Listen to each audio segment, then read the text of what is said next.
ప్రియమైన సహోదర సహోదరీలారా, మనమందరం ఎప్పుడో ఒకప్పుడు నిస్సహాయంగా దిక్కుతోచని స్థితిలో ఉన్నాము. మన ఆలోచనలు గందరగోళంగా ఉన్నప్పుడు, పరిస్థితులు మన నియంత్రణలో లేనప్పుడు మన విశ్వాసం సన్నగిల్లిపోతుంటుంది. కీర్తనలు 73:26 వచనంలో కీర్తనకారుడు ఇలా అంటున్నాడు: నా దేహమును నా హృదయమును క్షీణించుచున్నవి, అయినను నా హృదయమునకు ఆశ్రయదుర్గమును నా స్వాస్థ్యమును నిత్యము దేవుడే.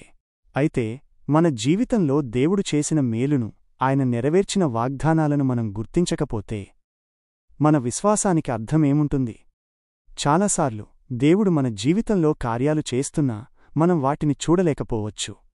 కాని మనం చూడలేకపోయినా ఆయన వాగ్దానాలు నెరవేరుస్తున్నాడని మనం నమ్మగలగాలి. మనం దేవుణ్ణి గమనించినప్పుడు కూడా ఆయన మనతో ఉన్నాడని, మనల్ని విడిచిపెట్టలేదని విశ్వసించడం చాలా ముఖ్యం. హెబ్రీయులకు రాసిన పత్రిక 11వ అధ్యాయం 1వ వచనం ఇలా చెబుతుంది: విశ్వాసమనునది నిరీక్షింపబడువాటి యొక్క నిశ్చయతయు, అదృశ్యమైనవి ఉన్నవనుటకు రుజువునైయున్నది. అంటే మనం కంటితో చూడలేని వాటిని నమ్మడమే నిజమైన విశ్వాసం. ఉదాహరణకు, యోహాను సువార్త 20వ అధ్యాయం 29వ వచనంలో యేసు థోమాతో ఇలా అంటాడు: నీవు నన్ను చూచి నమ్మితివి, చూడక నమ్మినవారు ధన్యులు. మనం దేవుని సహాయాన్ని చూడకపోయినా ఆయన మనతో ఉన్నాడని నమ్మగలగాలి.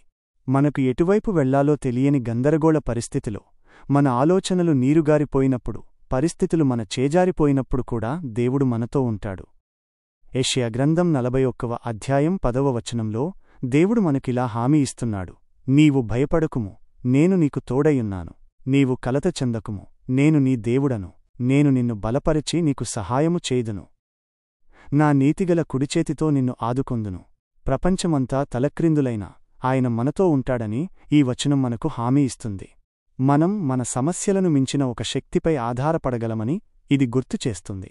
మన ప్రయాణం కష్టతరంగా ఉన్నప్పుడు విశ్వాసమనేది మనకు ఆశ్రయం, ధైర్యం. కాబట్టి ధైర్యంగా ఉండండి. దేవుడు మీతో ఉన్నాడు. ఆయన మిమ్మల్ని ఎన్నడూ విడిచిపెట్టడు. మీరు ఒంటరిగా లేరు. ఆమెన్.